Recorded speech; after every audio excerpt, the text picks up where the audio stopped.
Les syndicalistes remettent sur la table des revendications, un état de fait qui risque de mettre en péril les espoirs nés de la tenue de ces assises.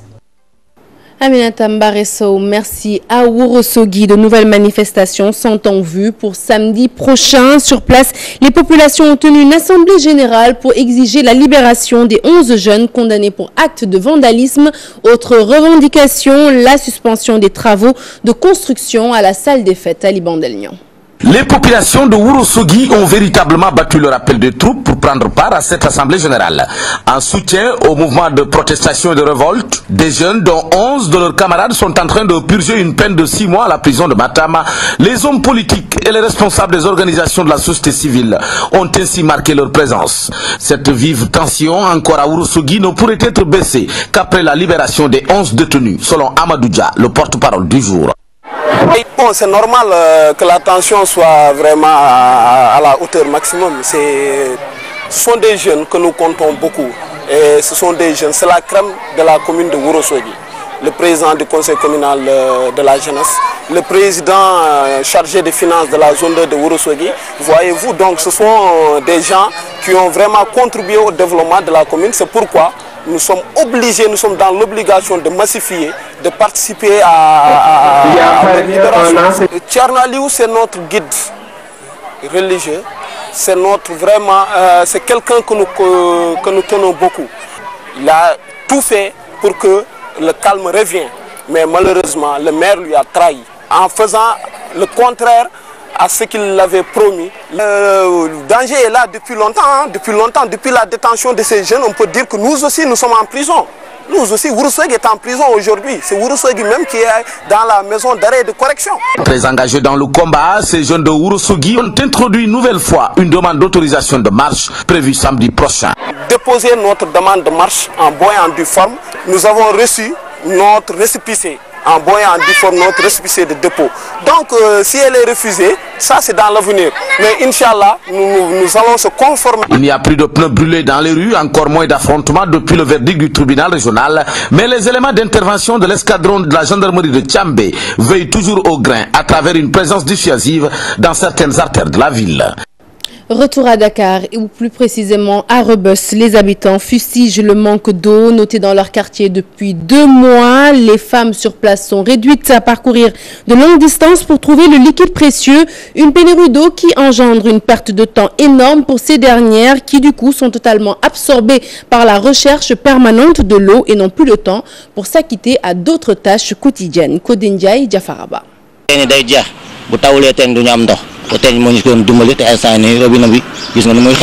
Pénurie d'eau, un fait qui hante le sommet des habitants de Rebeuss, un quartier situé au cœur de la capitale sénégalaise.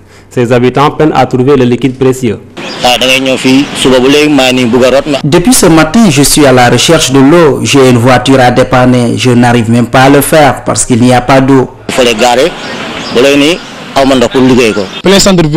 Ça fait 2 à 3 semaines, nous n'avons pas d'eau. Contrairement aux autres quartiers, nous ne parvenons pas à avoir de l'eau. Depuis 7 heures du matin, on est là, on ne parvient même pas à avoir de l'eau. Vous voyez, c'est difficile. Ces populations affirment que la recherche d'eau les empêche de faire d'autres tâches quotidiennes. L'eau vient à 5 heures du matin et dès 6 heures, les robinets ne coulent plus. Nous n'avons même pas le temps d'avoir une quantité suffisante d'eau. Au lieu d'aller travailler, on est obligé d'aller chercher de l'eau, ce qui fait qu'on accuse du retard même pour servir les repas. Malgré ces coupures récurrentes, les factures d'eau sont jugées très salées. On n'a pas d'eau alors que les factures sont de plus en plus chères. En attendant la réaction des autorités, les populations de Rebeuss sont entre l'enclume des coupures d'eau et le marteau des coupures d'électricité. Et pour ceux qui sont privés également d'électricité, remplir son groupe électrogène d'essence peut s'avérer être un parcours du combattant pour une bonne frange de la population détentrice de ce type d'engin. Et pour cause, la vente de carburant en détail et dans des bouteilles non réglementées est interdite, bien entendu, pour des raisons de sécurité. Mbaké Amar nous en dit un peu plus dans ce reportage. L'interdiction de la vente d'essence dans des bouteilles en plastique, une mesure qui cause des difficultés aux propriétaires de groupes électrogènes. en ces temps de coupure d'électricité. On a des problèmes pour se ravitailler avec les bouteilles en plastique. Les stations-service ne les acceptent pas. Les gens se débrouillent pour acheter leur groupe. Après, on dit que les stations ne vendent pas des essences ou bien de gasoil parce que c'est interdit. Un commerçant qui achète son groupe et l'amène dans son magasin, il veut l'alimenter, il est obligé de prendre le groupe pour l'amener avec lui pour l'alimenter. Ça, je ne peux pas concevoir. Cette interdiction est due aux violences qui se produisaient, notamment avec les pneus brûlés. Ce pompiste s'explique sur les raisons de cette interdiction. On ne doit pas vendre dans les bureaux en plastique, par mesure de sécurité. Mais si c'est les hélicanes, les bureaux en fer, ça c'est normal. Il y a beaucoup de risques parce que par mesure de sécurité, les bouteilles en plastique là, c'est pas recommandé pour essence. Si certains éprouvent des difficultés à se ravitailler en carburant, ce n'est pas le cas de ceux qui respectent les mesures édictées. On est obligé de prendre un bidon en fer et d'aller à la station, acheter 10 000 à 15 000 francs par jour pour pouvoir faire notre travail. À la recrudescence des coupures d'électricité en cette période hivernale, vient s'ajouter la difficulté de se procurer du carburant pour ces prestataires de services. Actualité politique à présent, nous reparlons du délit d'offense au chef de l'État. Avec ce constat, les politiciens incriminés par l'article 254 ont plutôt tendance à faire profil bas à leur sortie de prison. Une attitude que le politologue Papa Amadou Fall considère normale. Et pour ce qui est du cas Samuel Sarr, l'analyste déclare que le chef de l'État doit accepter ses excuses. Salimata Osek. Quand ils sont emprisonnés pour le délit d'offense au chef de l'État, à leur sortie, ils restent bouche bée. Selon le politologue, c'est dans l'ordre normal des choses. Parce que quand vous vous aventurez à sortir certaines énormités, parce que l'offense au chef de l'État, quand même, ce n'est pas quelque chose de, comme on dit, de courant. Et quand vous êtes dans cette perspective-là, et que la loi s'abat sur vous, reconnaître vos torts et vous mettre dans votre petit coin pour ne plus être entendu, je pense que c'est une solution de sagesse. Non seulement ils sont muselés, mais ils se fondent en excuses. Je pense que dire que oui, c'est mon marabout qui m'a conseillé de prendre cette attitude, de demander pardon. Son marabout est un homme très sage, qui lui ait conseillé cela. Il doit beaucoup le remercier. Parce qu'il était mal barré, comme on dit. Et je pense qu'à ce niveau, donc, dire oui, je reconnais mes torts, il aurait pu ne pas citer son marabout. Cela l'aurait simplement grandi. L'article 254 doit-il être supprimé? C'est l'objet d'un débat qui est intéressant. Nous sommes dans une démocratie et je pense qu'en démocratie, même si l'expression peut être admise de la part de chaque citoyen, il y a des normes qu'il ne faut pas franchir. Le président de la République est une institution. Une institution, on ne doit pas la fragiliser. Beaucoup de politiciens sont victimes de cet article. Sur ce, ils demandent sa suppression car le considérant comme un article démodé. À présent, la réaction des politiciens sur la question. Abdourahmane Diouf pense que le délit d'offense du chef de l'État est un moyen de museler ses adversaires politiques, des adversaires qui, une fois tombés sous le coup de l'article 254, sollicitent généralement la clémence du chef de l'État pour sortir de prison. Fatou Bintou Conté. Offenser les politiciens, surtout les membres de l'opposition en prison, où la plupart d'entre eux finissent par demander la clémence du président de la République. Vous prenez le cas de Baragaï ou bien le cas de Samuel Sarr actuellement, tous les éléments constitutifs de l'offense existent et le juge a la possibilité, dès une comparution, de dire il y a offense ou non, d'emprisonner ou non. Mais il laisse la personne moisir en prison, ça peut durer 3 mois, ça peut durer 6 mois, et ce qui fait que la personne, sentant le piège qui est en train de se refermer autour de lui, a plutôt tendance à demander des excuses. D'ailleurs, ces politiciens, une fois la liberté recouvrée, perdent leur crédibilité. Pourtant, pour Abdourahmane Diouf, le porte-parole du parti Rewmi, tel ne devait pas être le cas. Les gens trouvent juste des subterfuges pour se sortir de ce privilège, de ce piège. Donc à chaque fois qu'on élève un débat qui peut contrarier le président de la République ou le président du parti au pouvoir, on est sanctionné judiciairement. Ça veut dire qu'on est en train de nous museler sans pour autant en donner l'air. Le porte-parole du parti de Rewmi est largement revenu sur le délit d'offense au chef de l'État qui repose sur un triangle composé de l'article 254, 80 et 248. En réalité, l'offense au chef de l'État est inscrite dans l'article 254 du Code pénal. Au niveau de l'article 80, on y parle des effets. Maintenant, il y a un article 248 du Code pénal qui donne les moyens. On y dit, vous ne devez pas offenser le chef de l'État en utilisant la presse. Abdourahmane Diouf réclame un peu plus de considération pour l'opposition et la prise en compte de l'article 6 qui protège les membres de l'opposition. Et face à ce sujet qui fait l'actualité, les Sénégalais réagissent et ceux interrogés par nos reporters pensent que les politiciens devraient arrêter de se dédire après leur condamnation et assumer leurs actes. Ndembo Sessi.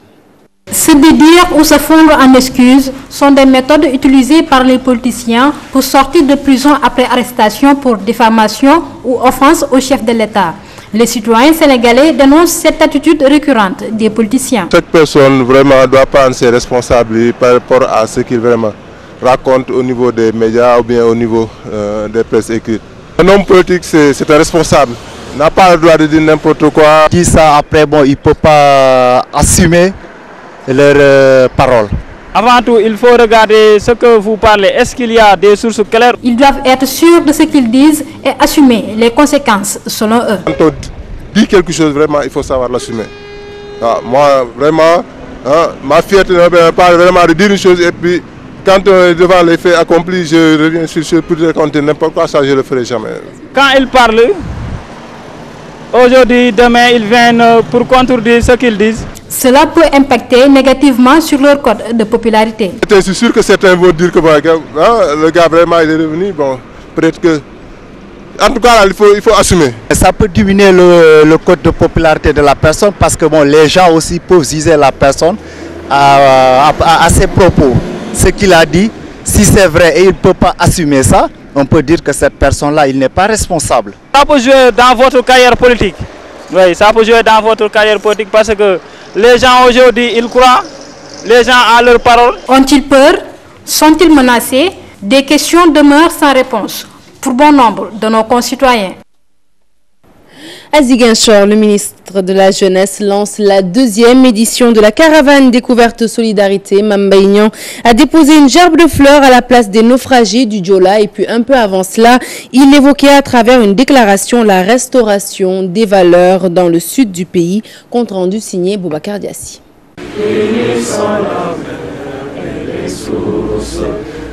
L'ex-ministre de la Jeunesse Benoît Sambou et l'actuel Mame Mbaye Niang côte à côte.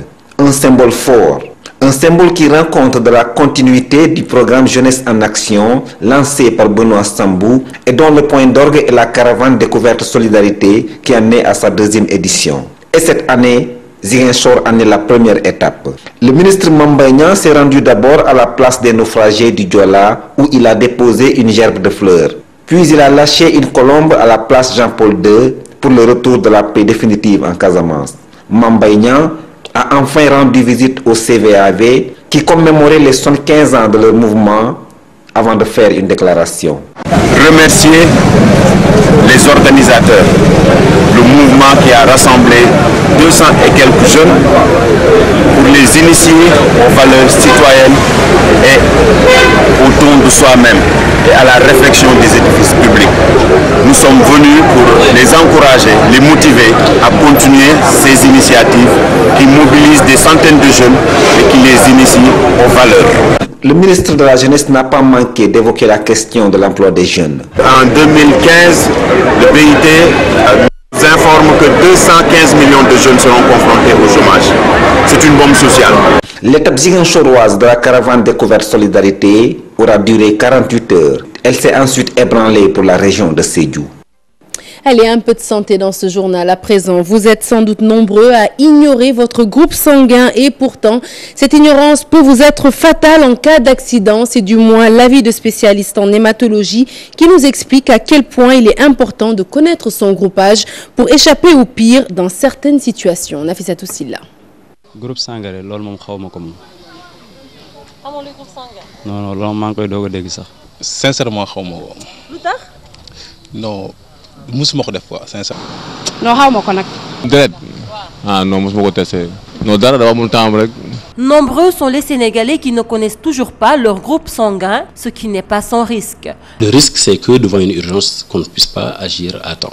Parce qu'il arrive que le médecin se trouve dans une situation où soit le groupe sanguin ne peut pas être réalisé dans une urgence, en urgence très rapidement, ou bien que soit le dispositif ne soit pas là, ou bien que le sujet soit difficilement prélevable. Et oui, ça peut malheureusement conduire au décès si on ne peut pas réaliser le groupe sanguin en urgence. Une femme qui a le résus négatif, par exemple, et qui a un mari résus positif, c'est important que le médecin qui les traite qui les suit soit informé pour éviter des difficultés pour les enfants. Pour éviter tous ces cas, il devient important de connaître son groupe sanguin. Une bonne sensibilisation s'impose, de même qu'un éveil des consciences. C'est un examen simple qui se fait à partir d'un prélèvement sanguin. Il y a deux systèmes. C'est le système ABO. On peut déterminer si le sujet est de groupe A, de groupe B, de groupe AB ou de groupe O. Si l'individu est résus positif ou résus négatif. Il y a des laboratoires au niveau des hôpitaux, au niveau des centres de santé. Il y a également les laboratoires privés. La jeune génération est aujourd'hui interpellée sur le besoin nécessaire de connaître son statut sanguin afin de parer à toute éventualité.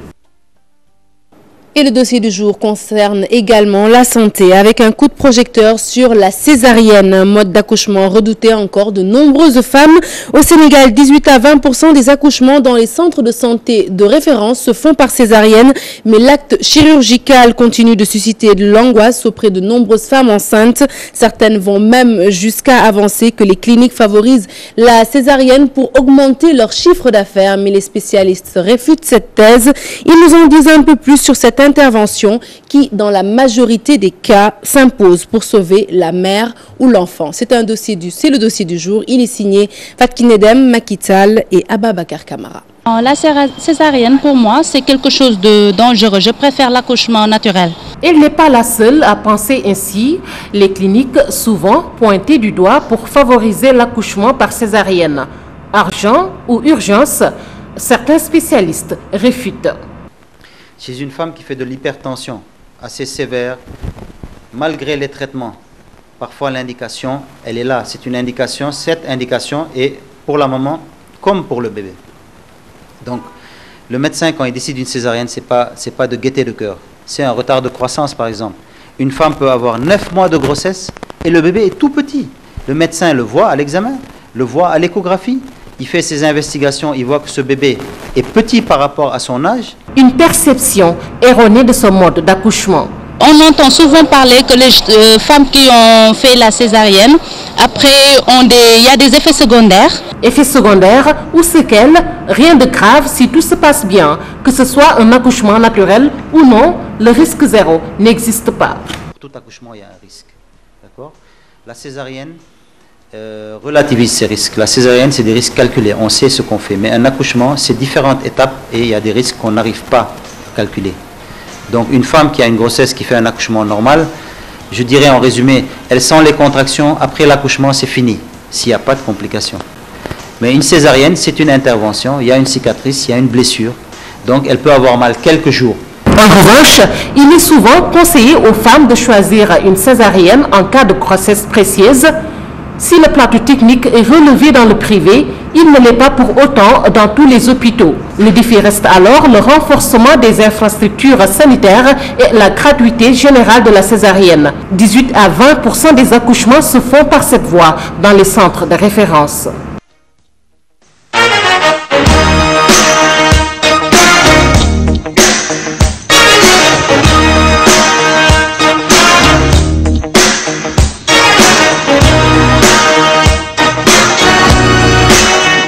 La page des sports avec du foot. Le Sénégal a donc battu le Botswana à Gaborone sur le score de 2-0. C'était donc hier lors de la deuxième journée des qualifications de la CAN 2015. Début marqué par Sadio Mané et Dame Doye. Une victoire qui permet ainsi à nos Lions d'occuper la première place du groupe G. C'est un compte rendu de nos envoyés spéciaux, Chartidiane Diao et Moharma. La mission était difficile, mais elle a été accomplie. Les Lions empochent 3 précieux points à l'issue de ce déplacement périlleux. L'entraîneur savoure. C'est dans ce genre de match difficile, pas évident de repartir après un match aussi intense que le match contre l'Égypte, même au niveau émotionnel. Donc c'est bien de venir à l'extérieur, de prendre des points. C'est le sentiment du devoir accompli que l'on a ce soir après cette victoire ici. Ces 3 points ne cachent pas les difficultés rencontrées par les joueurs dans ce match. Les conditions de jeu n'étaient pas très favorables. C'était pas un match bon à regarder. Le terrain était très difficile. Nous, ce qui nous importait, c'est de prendre les 3 points. On nous a dit que ce sera un match plus difficile que celle de l'Égypte et on l'a vécu. Ce soir, il faut seulement retenir les 3 points. Mais quand même, on a vu quand même beaucoup d'approximations techniques. Qu'est-ce qui en est la raison? Oui, c'est sûr, parce que c'était pas facile avec la pluie. Mais bon, on a essayé de poser notre jeu, c'était pas possible. En plus, le coach nous a dit qu'il ne faut pas essayer de jouer, il faut essayer d'être efficace. Et c'est ça qu'on a fait ce soir. C'est le travail de toute une équipe, avec cette solidarité qui règne, la confiance et l'esprit de ne pas prendre un but, ce qui nous pousse à marquer. Mais quand même, ça a été un match difficile aujourd'hui. Très difficile, ouais. Le terrain n'était pas bon, l'adversaire était dur, le terrain est petit aussi. Donc tous ces facteurs, on a suggéré. Avec 6 points en 2 sorties, le Sénégal s'ouvre une voie royale pour la qualification. Nous sommes en compétition de haut niveau. Il ne faut jamais se relâcher, sous peine d'être sanctionné immédiatement. Il faut qu'on se tourne rapidement maintenant vers le match contre la Tunisie à Dakar. Le Sénégal recevra le 8 ou 9 octobre dans la peau du leader, la Tunisie à Dakar, pour un duel au sommet. Encore une victoire et les Lions auront un pied et demi au Maroc. La Tunisie, notre prochain adversaire qui a battu l'Égypte sur le score de 1-0, une victoire qui permet aux Tunisiens de compter le même nombre de points que le Sénégal. Des équipes comme le Cameroun, l'Algérie ont pu aussi glaner 2 victoires, ce qui n'est pas le cas du Nigeria. Le tour des principaux résultats de ce championnat avec Abdelaziz Kane. La Tunisie reste dans les baskets du Sénégal. Les Aigles de Carthage sont allés battre l'Égypte au Caire sur le score de 1-0. Le Sénégal et la Tunisie comptent le même nombre de points avant leur double confrontation décisive en octobre. Le Cameroun a aussi fait le plein. Les Lions indomptables ont acquis une victoire de prestige, corrigeant la Côte d'Ivoire sur la marque de 4-1. L'Algérie de Christian Gourcuff a aussi obtenu une deuxième victoire, cette fois à domicile devant le Mali sur la plus petite des marges. Par contre, le champion d'Afrique en titre et 8e de finaliste de la Coupe du Monde, le Nigeria, est à la peine. Après sa défaite à domicile face au Congo, les Super Eagles n'ont ramené qu'un match nul de leur déplacement en Afrique du Sud. Les Black Stars du Ghana se sont repris face au Togo après le nul à domicile face à l'Ouganda. Les Ghanéens sont allés dominer les Éperviers sur le score de 3-2. Actuellement se joue la première demi-finale du mondial de basket. Elle oppose les États-Unis à la Lituanie et demain ce sera au tour de la France de défier la Serbie, une équipe de France qui a créé l'exploit en éliminant le pays organisateur, l'Espagne. Nous écoutons la réaction du Sénégalais d'origine Boris Diaw au micro de notre envoyé spécial Boubacar Kambel. Coucou au Sénégal, on les a vengés, hein. Ils ont perdu contre l'Espagne, donc on vous a vengés. Et c'est pas tout. Boris Diaw et ses partenaires ont aussi pris leur revanche sur l'Espagne qui les avait battus en match de poule. Les Bleus, contre toute attente, ont éliminé la Dream Team ibérique par 65-52 en quart de finale. 13 points d'écart au terme d'une partie très serrée. Déjà, on a été très présents défensivement. On leur a permis aucun panier facile. On les a fait travailler pendant de longues secondes chaque attaque pour qu'ils trouvent des tirs et aucun tir ouvert. Et puis aussi peut-être la pression de mettre ces paniers difficiles en jouant à la maison. Et puis on était confiants, on savait qu'on pouvait les battre. On avait confiance en notre défense notamment. Et puis après, offensivement, il fallait continuer à bouger la balle. On allait avoir des tirs. On ne marque pas énormément de points, c'est vraiment grâce à la défense qu'on gagne. Qui arrêtera la France? En tout cas, un exploit réalisé face au pays organisateur. De surcroît, la deuxième meilleure sélection du monde rend toujours plus fort et les tricolores en sont conscients. Ça donne encore plus d'énergie et je pense qu'il ne va pas falloir qu'on s'arrête sur le match de ce soir. Il faut évacuer cette victoire pour être prêt dans 2 jours. Après son succès contre l'Espagne, à 2 paliers de la finale, la France vise maintenant le trophée mondial. Prochain obstacle sur le chemin des Bleus, la Serbie. Une grande sélection également, impitoyable face au Brésil en quart de finale. Ce mercredi. Et voilà qui met fin à cette édition que j'ai été ravie de vous présenter. Prochain rendez-vous de l'information, le 0h à travers le bulletin d'info et l'info qui continue sur votre site www.gfm.sn. Excellente suite de programmes sur TFM. Au revoir.